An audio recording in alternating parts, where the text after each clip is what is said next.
Pemirsa, dalam kurun waktu tahun 2022, hampir 200 anak usia remaja di Ponorogo, Jawa Timur mengajukan dispensasi pernikahan di Pengadilan Agama Kabupaten setempat. Sejumlah penyebab mendesak dalam mengambil keputusan tersebut, salah satunya karena hamil lebih dulu. Data dari Pengadilan Agama Kabupaten Ponorogo menunjukkan di tahun 2022 tercatat sebanyak 191 remaja usia 15 sampai dengan 19 tahun memutuskan untuk mengajukan dispensasi kawin. Dalam jumlah tersebut ada 176 pemohon sudah dikabulkan, sementara 8 diantaranya ditolak, 4 dicabut, 2 tidak diterima dan 1 dinyatakan gugur.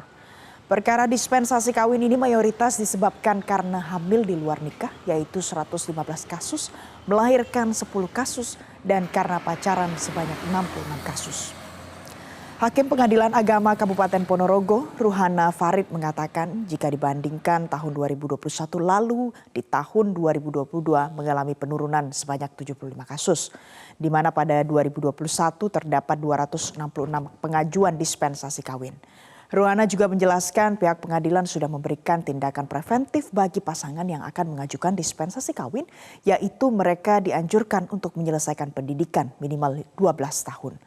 Selain itu, para pasangan di bawah umur tersebut juga diberikan pemahaman terkait kehidupan berumah tangga. Tidak mau kalau anaknya ini itu menikah secara dini. Jadi saya tolak alasan dispensasi kawin itu untuk memenuhi unsur pasal 7 Undang-Undang nomor 16 tahun 2019 itu adalah karena hamil. Hamil, jadi mereka keduanya ini melakukan hubungan suami istri tanpa akad nikah sebelumnya. Kemudian yang kedua adalah itu karena meskipun belum hamil tetapi dia telah melakukan hubungan suami istri, ada yang kadang-kadang bervariasi sampai 3 sampai 4 kali melakukan hubungan suami istri. Ini juga sudah memenuhi unsur mendesak karena kita lebih mendahulukan yang namanya kemanfaatan daripada kemaslahatan didahulukan daripada keburukannya. Sementara itu pemirsa, di Bulukumba, Sulawesi Selatan ada sebuah video pernikahan dini sempat viral di media sosial. Pernikahan 2 anak yang masih duduk di bangku SMP ini terjadi di desa Borong Rapoa, Kecamatan Kindang, di mana mempelai pria berinisial AL masih berusia 12 tahun. Sedangkan mempelai wanita berinisial PT berusia 15 tahun. Menurut pihak keluarga, pernikahan pasangan usia dini ini dilakukan untuk menutup aib. Pernikahan mereka pun ketika itu dilakukan secara siri karena tidak tercatat di KUA.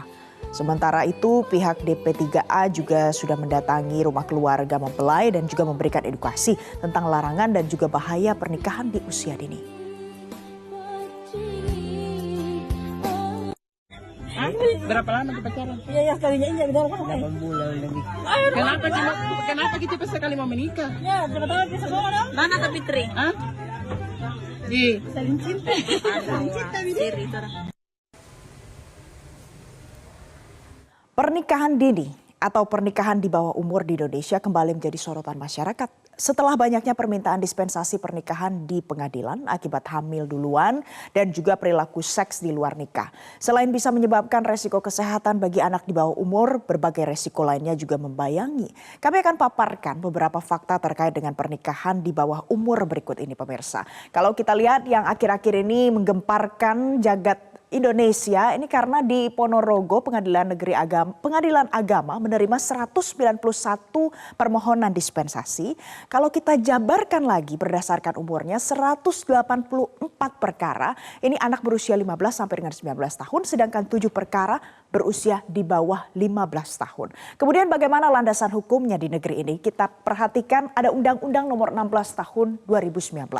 Ini merupakan undang-undang tentang perubahan Undang-Undang nomor 1 tahun 1974 tentang perkawinan. Siapa yang boleh melakukan pernikahan?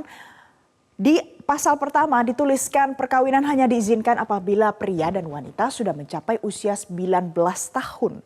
Kemudian selanjutnya dalam hal terjadi penyimpangan terhadap ketentuan umur sebagai di mana dinyatakan di ayat 1 orang tua pihak pria ataupun orang tua pihak wanita bisa meminta dispensasi pemirsa kepada pengadilan dengan alasan sangat mendesak disertai dengan bukti-bukti pendukung yang cukup.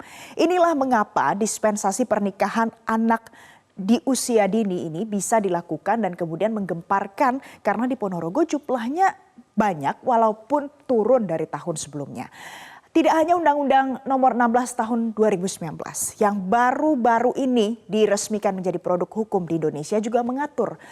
Di slide selanjutnya di Undang-Undang tentang Tindak Pidana Kekerasan Seksual UU TPKS Nomor 12 Tahun 2022 tertulis merujuk pada pasal 10 ini berbagai bentuk pemaksaan perkawinan termasuk diantaranya adalah perkawinan anak ini bisa diancam penjara paling lama 9 tahun dan atau pidana dengan denda paling banyak 200 juta rupiah.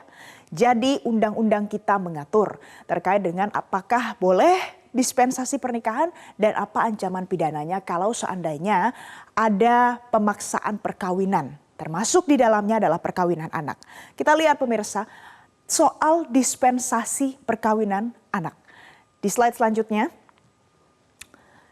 Data dispensasi pernikahan anak yang diputus oleh pengadilan agama. Kita lihat dari bar ini, dari grafik ini, ada beberapa yang bisa kita pahami. Jika dibandingkan dari tahun 2018 sampai dengan tahun 2022. 2018 angka dispensasi pernikahan ataupun pernikahan anak yang diizinkan oleh pengadilan agama, ini angkanya adalah 13.489 kasus. Kalau kita lihat terus naik sampai yang paling banyak di tahun 2020 pemirsa. 2020 angkanya bahkan menyentuh 63.382. Ini bahkan 5 kali lipatnya kalau kita bandingkan dengan di tahun 2018. Memang angkanya mengalami penurunan trennya sampai dengan tahun 2022. Tapi kalau kita perhatikan angkanya cukup banyak, sangat banyak. Bahkan mencapai angka 50.673 di tahun 2022 saja.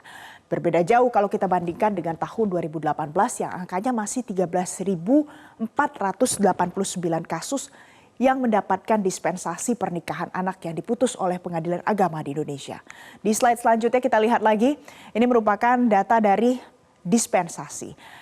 Bagaimana dengan proporsi perempuan umur 20 sampai dengan 24 tahun yang berstatus menikah atau mereka hidup bersama sebelum usia 18 tahun. Ini adalah data di tahun 2021. Kita lihat angkanya ini semuanya di atas 10%. Ini merupakan beberapa provinsi yang jumlah proporsi perempuan di bawah 20 sampai 24 tahun yang menikah di bawah 18 tahun ini yang paling tinggi. Kalau kita lihat ada di Kalimantan Tengah, Kalimantan Barat, Bangka Belitung, Kalimantan Selatan, NTB, Sulbar dan juga di Sulawesi Utara. Jadi yang kita bisa perhatikan adalah ada beberapa daerah yang punya kecenderungan angka pernikahan di bawah 18 tahun lebih tinggi. Ini adalah data tahun 2021. Dari kondisi seperti ini, apa yang dilakukan oleh pemerintah?